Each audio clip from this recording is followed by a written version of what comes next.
How's it going, guys? In this video we're going to go over some more thermochemistry. This time we're going to be calculating specific heat, and we're also going to calculate the mass of water in one of the problems. It's going to be a little bit more unique.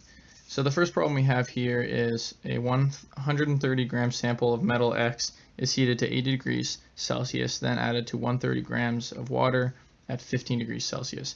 The system comes to equilibrium at 21.3 degrees Celsius. What is the specific heat of metal X? And we're given the specific heat of water in this case. So yeah, this is a good time to pause the video and try this problem out if you're pretty confident on these.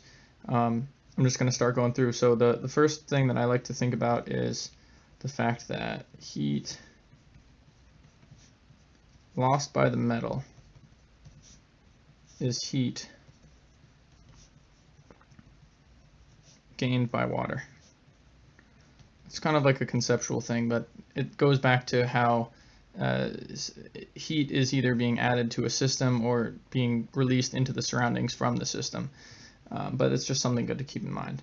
So we're going to use that same formula that we had in the last video, the MC delta triangle, or delta T, and we're going to have M of metal X times the C of metal X times the delta T of metal X. We can set that equal to what it's going to be for water. So we have M of H2O, C of H2O, and delta T of H2O. So now from there, we're just going to plug in, see what we got. It's pretty straightforward, I think. So first of all, how much metal X do we have? We have 130 grams. So we're just going to throw that number in there. 130 grams of X. Then we have C. What is the specific heat of metal X? That's what we're looking for, C of X. So we're not going to be able to do that, but let's see what else we can fill in. Delta T of X. Let's see what we got. So we have 21.3 degrees. System comes to equilibrium at 21.3 minus 80 degrees. C. And then ultimately, whether or not you use the order of the larger number or the smaller number, it's just you're calculating the change, which should be basically an absolute value. What is the difference? You can use the positive or negative to try to figure things out later on, but I think for now it's less relevant. Now the M of H2O, how much we have? 130 grams of water. Now the C of H2O, which we're given 4.184, we have joules per grams times Kelvin, and then we have, last but not least, our delta T for water, which we have 21.3 minus 15 because the water heated up when the metal was added to it. So now we'll just go through. We have 21.3 minus 80, 58.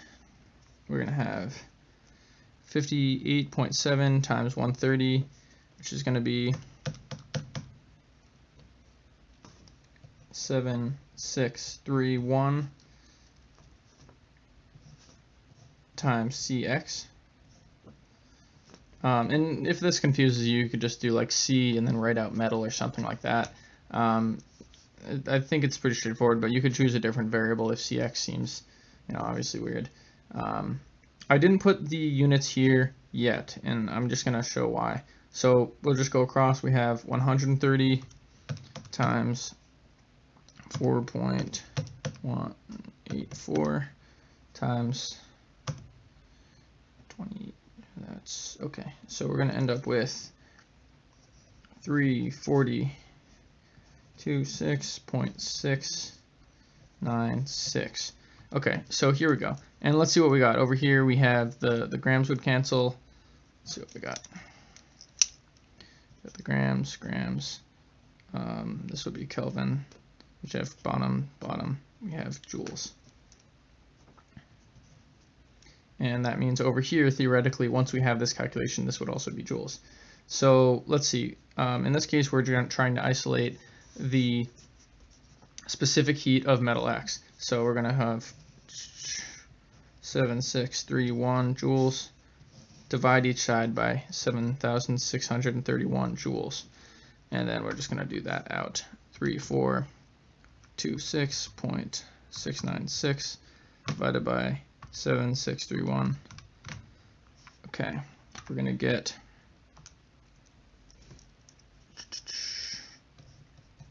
specific heat of metal X is equal to 0.449 joules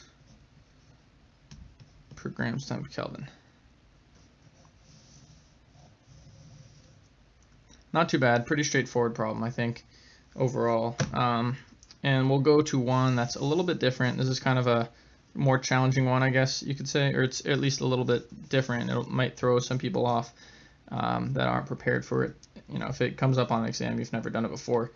So a 140 gram sample of iron metal is heated to 95 degrees Celsius and then placed in a container of water at 20 degrees Celsius.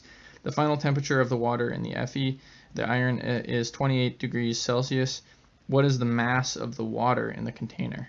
So we're going to use that same formula, but this time we're solving for a different variable. And we're given the specific heat, this time of iron and water. So again, we should have 5 out of the 6 variables theoretically, but let's just plug it in and see what we get. So we have the mass of the iron times the specific heat of the iron times the temperature change of the iron should be equal, because again, the heat lost by metal is the heat gained by water. So that's why we can set these equal. And then we're going to have, the mass of the H2O, which, geez. You're just going to have to bear with me on that. That's an H2O. The mass of the H2O, and then the specific heat of the H2O. And you don't even have to go through this step if you don't want, but you know, I'm just kind of doing it for the sake of completeness. And especially if you're rusty on these, I think it's probably worth the time to do it this way, just because you can catch some errors, or rather prevent yourself from making any. So we'll just plug them in. We have 140 grams of iron. Now the specific heat of iron, which we're given, 0.450 joules per gram times Kelvin. Then the temperature change, which, let's see, we have 95 degrees. We're just going to have 25. And actually, I'm sorry, that's not correct. So we're going to have, I'll leave that for now. We have the mass of H2O is what we're looking for. We have this variable too, 4.184 joule per gram times Kelvin. Then we have here our temperature change. So this is going to be just a straight up 8 Kelvin. However, now we have our 95 minus 28 will give us the 67. Be careful here, because you can, if you subtract 20 from 95 because you're thinking the water is 20, obviously you're going to make an error there. So 67 Kelvin is going to be our change in temperature for iron metal here. Now we're just going to go across and multiply. We have 140 times 0.450 times 67, 4221. And we know we're going to end up with joules again, but if you wanted to double check, we have grams of iron, grams, Kelvin on bottom, Kelvin on top. We're left with joules. So there we go, and then we're going to set that, that's going to be equal to the mass of water times 4.184 times 8, 33.472.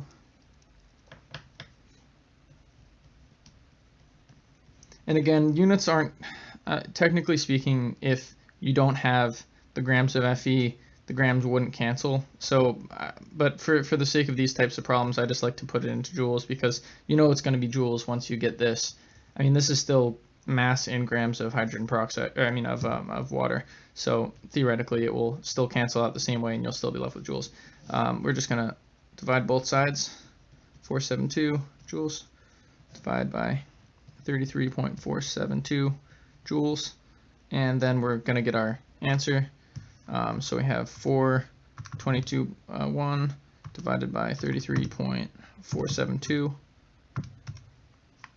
Okay, we're gonna say the mass of water in this case is going to be 126.11 grams.